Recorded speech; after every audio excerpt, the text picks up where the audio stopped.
안녕하세요. 논산중앙초등학교 보건교사 김채웅입니다.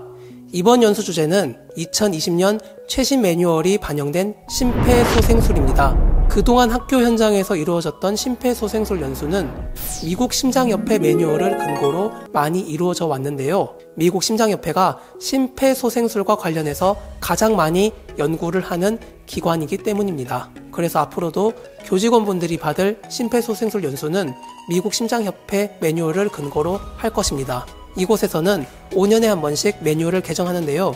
2015년에 개정이 이루어졌고 올해는 코로나19로 다소 늦은 2020년 10월 21일에 발표되었습니다. 이 영상은 새로 발표된 매뉴얼을 기본으로 하면서 국내외 논문, 기사, 의학적인 근거 등 기존 연수에서는 잘 다뤄지지 않는 부분들이 많이 들어있으므로 색다른 연수 경험 되시리라 기대합니다. 심폐소생술은 이 시대의 정언명령이 되어버렸습니다. 무조건 해야 한다고들 이제 인식이 되고 있는데요. 독일, 일본, 슬로베니아와 같은 국가에서는 운전면허증을 취득할 때 심폐소생술 교육 이수가 의무라고 합니다. 저는 심폐소생술이 절대적인 이타적인 행위이고 배우는 자체가 봉사활동이라고 생각을 하는데요. 지금부터 본격적으로 들어가 보겠습니다. 첫째로 심폐소생술의 진행 흐름, 둘째 가슴압박, 인공호흡, 자동심장충격기, 세 번째로 심폐소생술의 필요성, 네 번째로 심폐소생술과 관련된 질문들로 구성하여 보았습니다. 자, 지금 보시는 화면은 미국 심장협회 홈페이지에 있는 컨텐츠인데요. 19세기 말에 9개월로 수술을 받던 아이가 심장마비에 빠졌는데 당시 집도의였던 프리드리 마스가 가슴압박을 했는데 살아났고 이것이 가슴압박으로 사람을 살려낸 첫 케이스로 전해지고 있습니다. 그런데 당시 심폐소생술의 메커니즘을 알 수가 없어서 1950년대에 이르러서야 본격적으로 연구가 진행되었다고 합니다. 심폐소생술, 줄여서 CPR이라고도 하는데요. 배워보도록 하겠습니다. 심정지, 심장마비라고도 하는데 어느 순간 이런 상태가 되면 각 기관 조직에 혈액 공급이 안 되고 산소 영양을 공급 못 받게 되는데 그럼 조직들이 죽게 됩니다. 의학 용어로 이것을 괴사라고 합니다. 가장 문제가 되는 게 우리 몸의 CPU에 해당하는 뇌입니다. 그래서 CPU 때문에 CPR을 한다 이렇게 기억하시면 되겠습니다. 많은 분들이 심장마비, 심근경색이 뭐가 다른지 궁금해 하시는데요. 어떤 차이점이 있을까요? 다음을 보겠습니다. 미국 심장협회 자료에서 따온 그림인데요. 심장마비는 전기 신호의 이상으로 심장이 예상하지 못하게 정지해버리는 것을 말합니다. 왼쪽 심장 그림의 노란색 동그라미 부분에서 분당 60에서 100번 정도의 전기 신호가 일어납니다. 우리 심장은 전기에 의해서 수축을 하는 것이고요. 그래야만 합니다. 이 전기 신호가 끊겨버리면, 정전이 되어버리면 심장이 뛰지 않게 되는 것이에요. 이게 심장마비라고 하는 것입니다.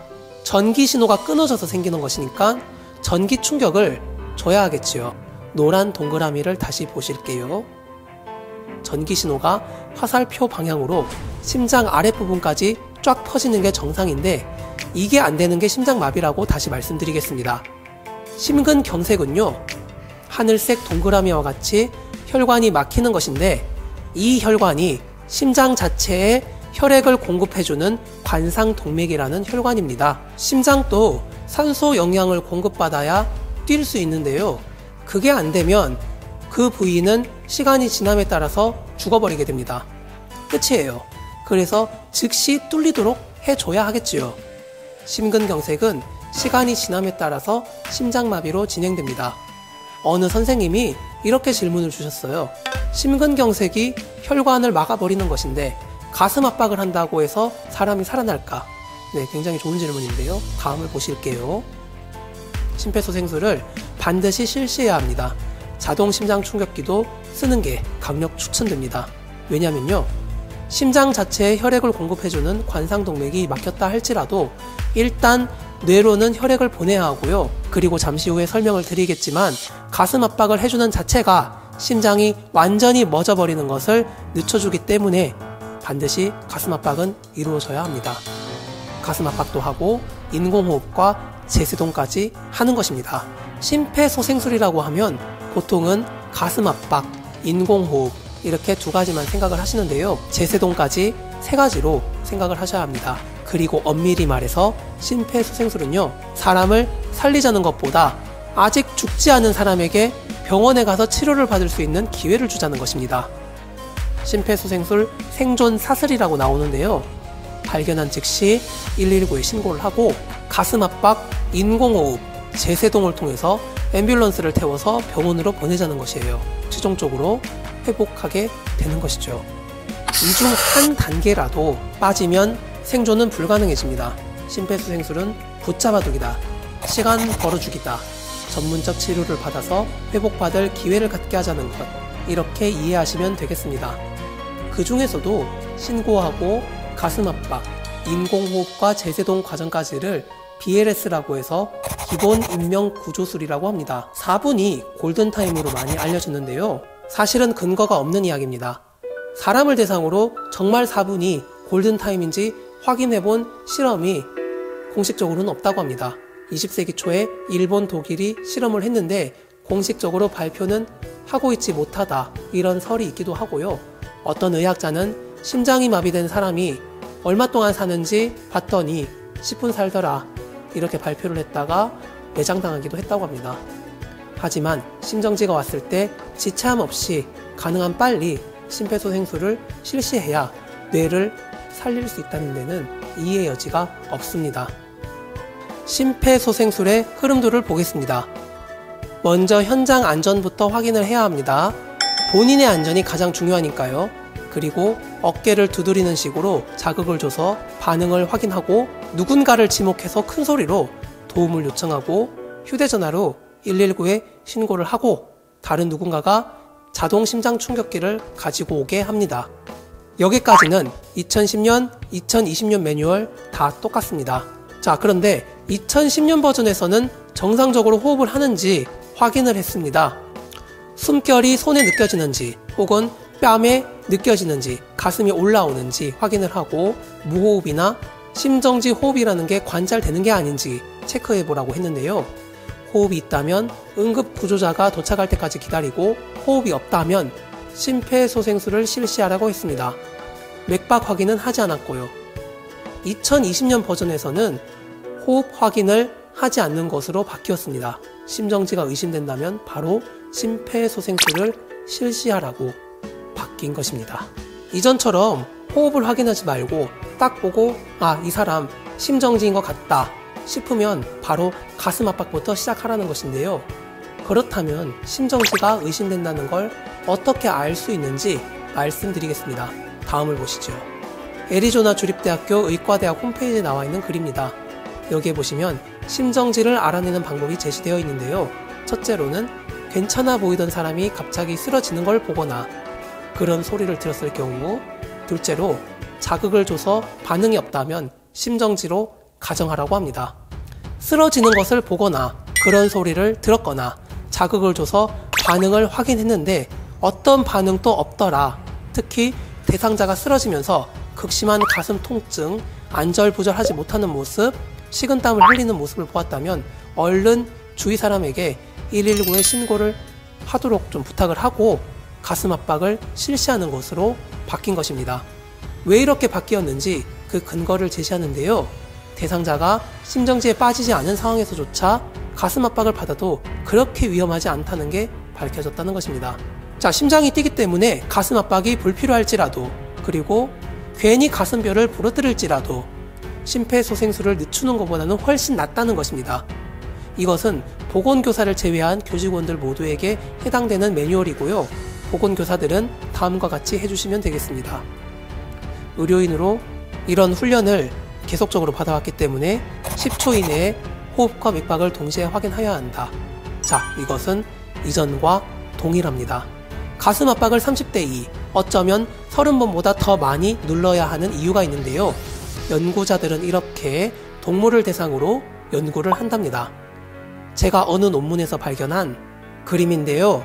가슴 압박 30에 인공호흡 1을 할 때가 그보다 적게 했을 때에 비해서 뇌에 혈액을 많이 보낼 수 있다고 합니다. 실제로 20년 전만 해도 가슴 압박을 15번 해야 한다고 했는데 그간 연구가 많이 이루어져 왔고 이상적인 비율을 발견하게 되면서 바뀌게 된 것입니다. 옛날 시골에 마중물 펌프라는 것이 있었는데요. 펌프를 한참 누르다 보면 물이 끓어져 올라오는 것을 볼 수 있었습니다. 여기에서도 마찬가지입니다. 단 몇 번의 누름으로 심장의 피가 머리까지 도달하는 게 아니라 최소한 8번을 눌러줘야 도달하게 된다는 것인데 15번을 누르고 인공호흡 한다고 중단해버리면 뇌가 혈액 공급을 받지 못하게 되는 것입니다. 따라서 최소 30번까지는 누르고 봐야 한다는 것입니다. 그리고 이게 자발적인 심박 체계 확률도 높여준다고 하고요. 이렇게 2020년 매뉴얼에서도 그대로 유지가 되었습니다. 자, 그렇다면 평상시 심장이 수축하면서 내보내는 피의 양은 얼마나 될까요? 이와 같습니다. 정상 상태에서는 110에서 120cc 정도가 된다고 합니다. 자, 이렇게 생긴 요구르트병 2병이 심장에서 나가게 되는 겁니다. 정상일 때요. 자, 심정지가 온 상태에서는 대상자에게 가슴 압박을 잘하면 대략 반병 정도의 피가 나가게 되고 이 정도의 피가 사람을 죽지 않게 붙잡아두는 역할을 하게 됩니다. 그리고 5cm 정도는 눌러줘야 이만큼이 나가게 되고요. 세게 눌러야 5cm까지 누를 수 있는 것입니다.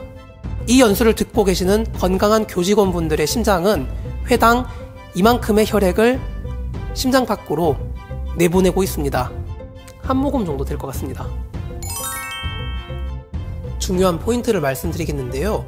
흉부 압박을 하고 나서 같은 시간만큼의 텀을 두라는 것입니다. 누르고 올라오는 데만큼 들어간 시간만큼을 기다렸다가 압박을 하라는 건데요. 이렇게 하면서 심장은 완전히 이완되고 다음에 내보낼 피를 받을 수 있게 됩니다. 누르는 속도는 분당 100에서 120회, 즉 1초에 2회 조금 안되게 누르면 되겠습니다. 아기상어라는 동료 노래에 맞춰서 누르면 정확하게 횟수를 맞출 수 있다고 유튜브에 이렇게 영상이 올라와 있습니다. 가슴 압박 지점을 물어보면 지금 또 젖꼭지선을 언급하시는 분들이 생각보다 많은데요. 2010년 이후에는 젖꼭지선이라는 것이 매뉴얼에 들어가 있지 않습니다. 연구를 해보니 흉골 아래쪽 절반을 누르면 대동맥 시작 지점, 자심실 출구 쪽을 누르게 되고 이 부분에서 가장 많은 혈액을 몸으로 내보낼 수 있더라는 것입니다. 젖꼭지선을 누르면 혈액을 가장 많이 내보낼 수 있는 곳을 누르는 게 잘 안되기 때문에 2020년 10월 최신 매뉴얼에서도 흉골 아래쪽 절반을 누르라 합니다. 인공호흡에 대해서 설명을 드릴 텐데요. 인공호흡을 꼭 해야 하느냐고 많이들 물어봅니다. 2010년 이전까지만 해도 심폐소생술 시 기도유지, 인공호흡, 가슴압박 순으로 실시하는 것이 정석이었지만 그 이후에 가슴압박, 기도유지, 인공호흡 순으로 바뀌었습니다. 가슴압박에 대한 비중은 2020년 매뉴얼에서도 강조되고 있는데요. 자, 이 그래프를 보시면요. 호흡이 멈추고 시간이 흐름에 따라서 동맥 혈액 내에 산소 포화도가 얼마나 되는지를 보여줍니다. Y축 SaO2 동맥혈 산소 포화도를 보여주고 X축에는 1분 단위로 제시되어 있습니다. 일상생활을 할 수 있는 사람은 동맥혈 산소 포화도가 98에서 99% 정도 나오고 이걸 각 조직이 사용합니다. 만약 호흡이 멈췄다면 더 이상 산소가 들어오지 않을 테니 산소 포화도는 계속 떨어지긴 하겠지만 대략 7분까지는 95% 정도 유지되는 걸 볼 수 있습니다. 수치가 이 정도면 생각보다 높게 나오는 건데요. 양쪽 폐와 혈액 속에 산소가 있기 때문입니다. 인공호흡을 하려면 가슴 압박을 멈추게 되는데요. 이미 폐와 혈액 속에는 산소가 5분 이상 쓸 만큼 충분하게 들어있으니 그걸 쓰자는 것입니다. 즉 쓰러지는 걸 목격하거나 그걸 들은 경우에 가슴 압박만 해도 좋다는 겁니다. 가슴 압박은 잠시 후에도 말씀드리겠지만 심장이 완전히 멎어버리는 걸 지연시켜줍니다. 자신이 없는 경우에도 인공호흡을 하지 않을 수 있고요. 지금 보시는 화면은 애리조나 주립대학교 의학박사가 기고한 글인데요. 이분은 인공호흡을 여러가지 이유로 오히려 해로울 수 있다고 합니다. 하버드대학교 의과대학에서도 비슷한 글이 올라왔는데요. 그냥 가슴 압박만 강조하는 게 가르치기도 배우기도 쉽고 인공호흡이 심폐소생술을 꺼리는 이유가 되고 있기 때문에 많은 사람들의 참여를 이끌어낼 수도 있고 피가 흐르도록 함이 더 중요하다는 겁니다. 그래서 오랜 기간 동안 트렌드는 심폐소생술의 간편화, 가슴 압박의 강조 쪽으로 변해갔습니다. 심한 안면 손상이 있거나 구강 내 이물이 가득하거나 감염성 질환이 의심되는 경우도 그렇습니다. 영국 국영방송 BBC에서는 이런 기사를 내보냈습니다. 도시 봉쇄 등의 조치가 실시된 이후에 코로나19 감염의 위험성으로 구강대 구강법을 추천하지 않는다. 심폐소생술을 해야 하는 상황이라면 119를 부르고 타올이나 옷 같은 걸로 입과 코에 올려놓고 해라. 실시하는 사람을 보호하기 위해서이죠. 인공호흡을 하는 경우의 사진을 보여드리기 위해서 한 인터넷 사이트의 사진을 캡처해 왔는데요. 자, 그 전에 30번의 가슴 압박 후에 2번의 인공호흡을 할 때 1초간 숨을 불어넣으라고 했습니다. 그렇다면 그 1초가 어느 정도 될까요? 제가 이런 질문을 학생들, 교사들에게 질문을 하면 대부분이 이렇게 대답합니다. 1초는 1 이렇게 대답을 하는데요. 한 0.5초 정도 됩니다. 1초는 이렇게 기억하십시오. 1초는요. 똑딱 이 순간이 1초입니다. 이렇게 가볍게 불어넣으면 되겠습니다. 자, 먼저 한 손은 이마, 다른 한 손은 턱에 두고 턱을 올려주는 식으로 들어 올립니다. 그렇게 기도는 열리게 되고 반대로 한다면 기도는 꺾이게 되겠지요. 두 번째로 두 손가락은 코를 막아주고 한 손으로는 입을 벌려주고 자신의 입을 상대방의 입에 완전히 밀착시켜서 1초간 숨을 불어넣습니다. 입속에 숨 불어넣기가 안 된다면 코에다가 시도해 볼 수도 있겠지요. 1초를 똑딱 이렇게 말했잖아요. 그리고 같은 시간만큼 쉬어줘야 됩니다. 들어간 시간만큼 뱉어낼 수 있도록 말입니다. 자, 그런데 주의해야 될 게 하나 있어요. 가슴이 너무 부풀어 오르는 것인데요. 이것이 왜 문제가 될 수 있을까요? 인공호흡을 하면서 가슴이 부풀어 오르는지 확인을 하라고 많이들 가르쳤는데, 자, 확인을 하는 건 좋습니다. 자, 그런데 간과되는 부분들이 있습니다. 첫 번째는 기도 확보가 잘 안 된 상태로 숨을 불어넣게 되면 공기가 식도를 통해서 넘어가서 위가 빵빵해지게 됩니다. 자, 산소 공급이 안 될 뿐만 아니라 가슴 압박을 하는 그 소중한 시간을 낭비하게 되는 것이죠. 두 번째로 가슴이 너무 부풀어 오른다면 무엇이 문제가 될까요? 양쪽 폐 사이에 심장이 위치하는데요. 빵빵해진 폐가 심장을 눌러버리게 됩니다. 혈액이 심장 밖으로 나가는 것도 중요하지만 온 몸을 돌고 온 혈액이 심장에 채워지는 것도 중요합니다. 채워져야만 나갈 수 있기 때문입니다. 그런데 양쪽 폐에 의해서 심장이 눌려져 버리면 심장으로 들어오는 혈량이 줄어서 나갈 게 적어지니 고품질의 심폐소생술이 불가능해집니다. 이 두 가지에 유의해 주시기 바랍니다. 그리고 제가 알려드리고 싶은 게 자동 심장 충격기입니다. 제세동기 AED라고 하는데요. 학교에 설치되어 있죠. 자, 의학 드라마를 보면 의사들이 다리미같이 생긴 것으로 전기 충격을 주는 것을 볼 수 있는데요. 네, 이렇게 전기 충격을 주고 이렇게 떼어내는, 그러면서 운명하셨습니다, 이렇게 이야기를 하잖아요. 자, 의사들이 쓰는 심장 충격기와 공공기관에 설치된 자동 심장 충격기, 어떤 차이가 있을까요? 자동 카메라와 수동 카메라의 차이점이라고 보시면 되겠습니다. 휴대폰 카메라는 내가 카메라를 잘 모른다고 해도 알아서 뭐 셔터 스피드나 조리개 값을 조절해 주잖아요. 네, 수동 카메라는 카메라를 쓰는 사람이 일일이 조절해야 되듯이, 자, 병원에 있는 심장 충격기는 의사들이 환자의 상태에 따라서 조절을 할 수 있고요. 자동 심장 충격기는 누구나 쓸 수 있게 자동으로 전기 충격의 양이 세팅되어 있습니다. 자, 심전도 사진을 볼게요. 구불구불한 파형이 보이는데요. 이것이 세동 상태입니다. 세동 상태를 제거한다고 해서 재세동기입니다. 바로 아래는 정상 상태이고요. 심장의 심실이 뛰는 순간이 이렇게 높게 표시가 됩니다. 우리가 맥을 짚었을 때 느껴지는 바로 그 시점입니다. 심정지에 빠지는 바로 그때의 심전도를 보여드릴 텐데요. 파란 네모 속의 정상 파형이 어느 순간 빨간 네모 속에 구불구불하게 변한 모습을 볼 수 있는데요.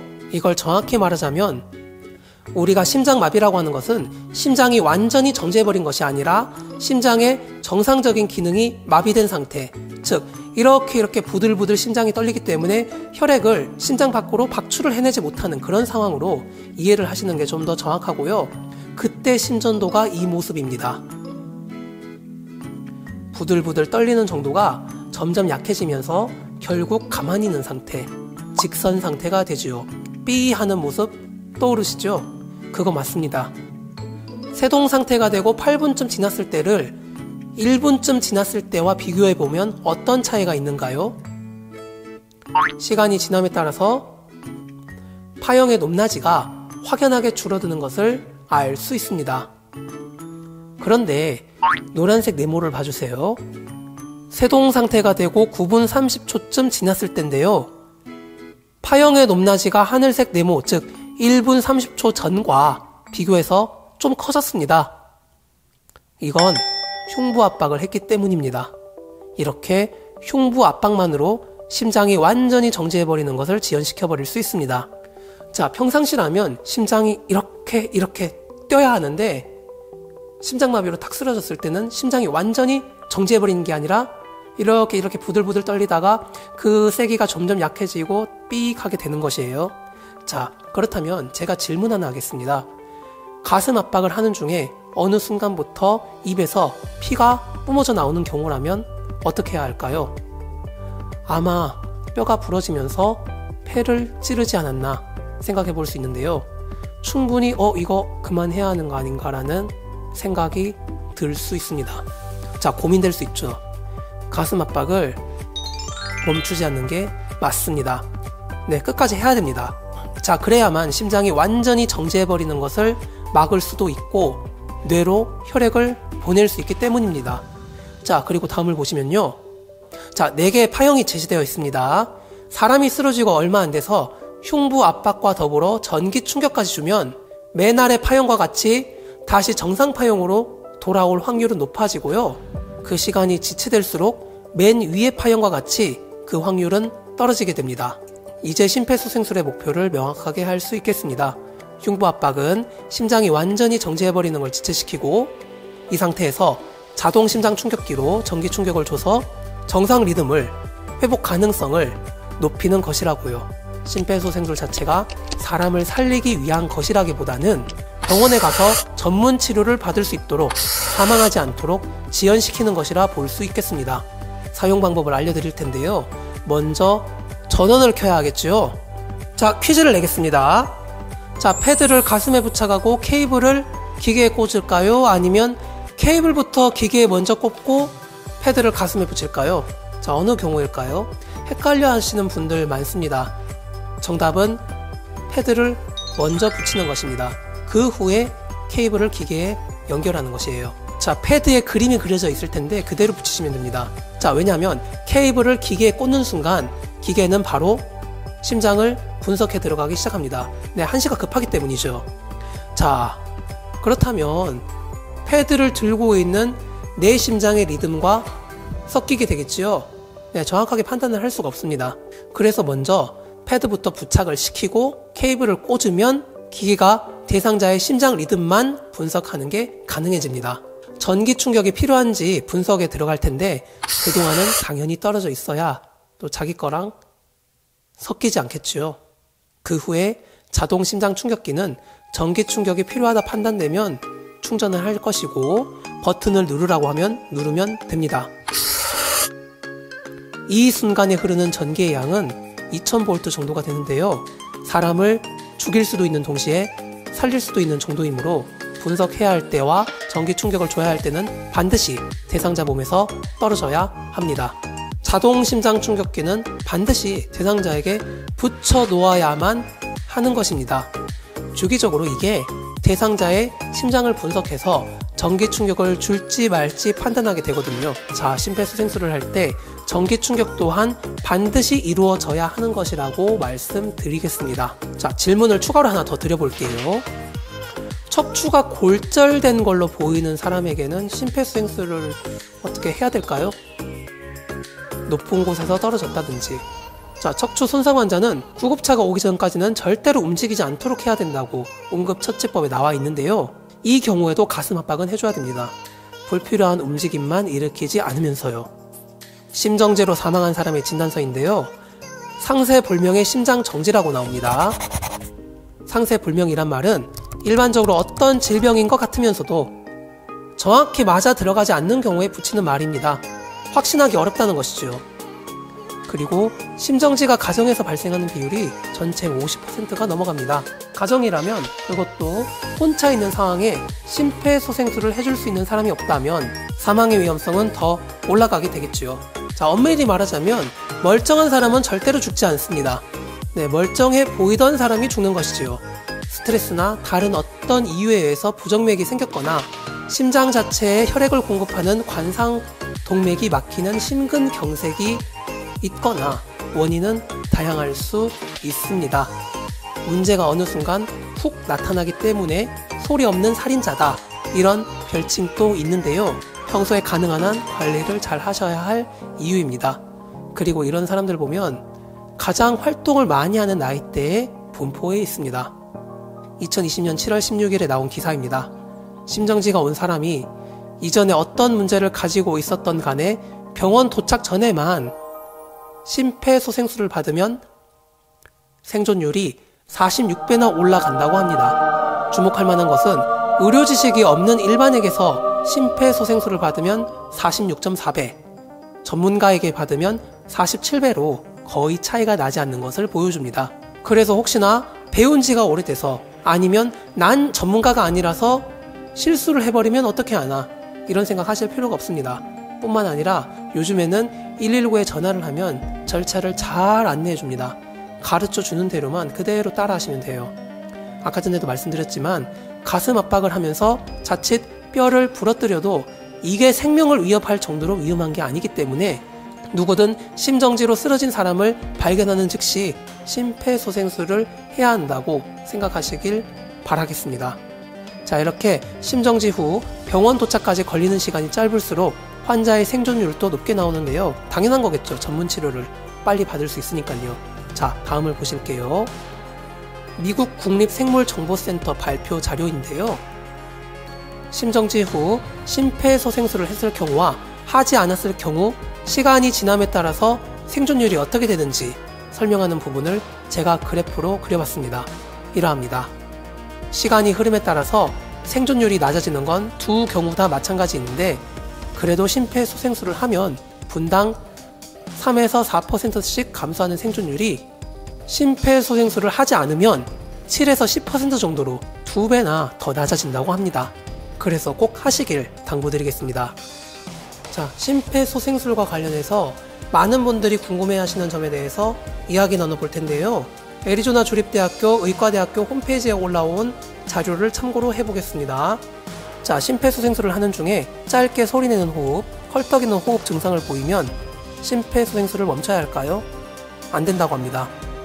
이것은 심정지의 징후일 수 있고 회복의 조짐을 보여주는 게 아니기 때문에 가슴 압박은 계속 이루어져야 한다고 제시하고 있습니다. 가슴 압박을 하는 동안에 지치면 어떻게 할까요? 가슴 압박을 100번 정도 하고 나서, 또는 지치거든 타인과 교체하는 것을 추천하고 있습니다. 다만 10초 안에 이루어져야 합니다. 자, 맥박이 있는데 가슴 압박을 하면 심장을 손상시키지 않나 하는 질문이 있는데요. 가능성이 희박하다고 합니다. 맥박이 있을 때조차 맥박이 있기 때문에 불필요한 가슴 압박이라도 하는 것이 안 하는 것보다는 낫다고 합니다. 가슴 압박만 할 때도 옷을 벗겨야 할까요? 반드시 벗겨야 하는 건 아니지만, 다만 자동 심장 충격기를 사용한다면 벗겨야 한다고 합니다. 체내 이식형 제세동기, 심박 조율기, 페이스메이커라고 하죠. 이걸 부착한 사람이라면 어떻게 할까요? 자, 이것 역시 가슴 압박을 그냥 계속하면 된다고 합니다. 가슴 압박으로 사람을 원래대로 되돌려 놓을 수 있을까? 심장이 다시 뛰도록 할 수 있을까? 이런 질문이 있는데요. 그럴 리가 거의 없다고 합니다. 다만 중단하지 않는 가슴 압박으로 살아날 확률을 드라마틱하게 높일 수 있다고 제시합니다. 자, 지금 보시는 슬라이드는 오늘 연수에서 꼭 가져가셔야 할 것만 정리한 것이고요.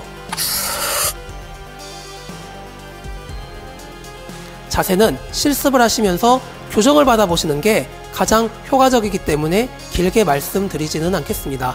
다만 가슴을 누르실 때 팔을 쭉 편 상태에서 누르면서 팔이 굽어지지 않도록 신경을 쓰셔야 하겠고요.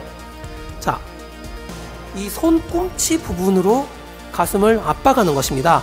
이 손바닥이나 손가락이 환자의 가슴에 닿지는 않아야 합니다. 자, 이것만 말씀드리겠습니다. 자, 긴 시간 동안 연수를 들으신다고 고생 많으셨습니다. 건강하기를 바라면서 마치겠습니다. 감사합니다.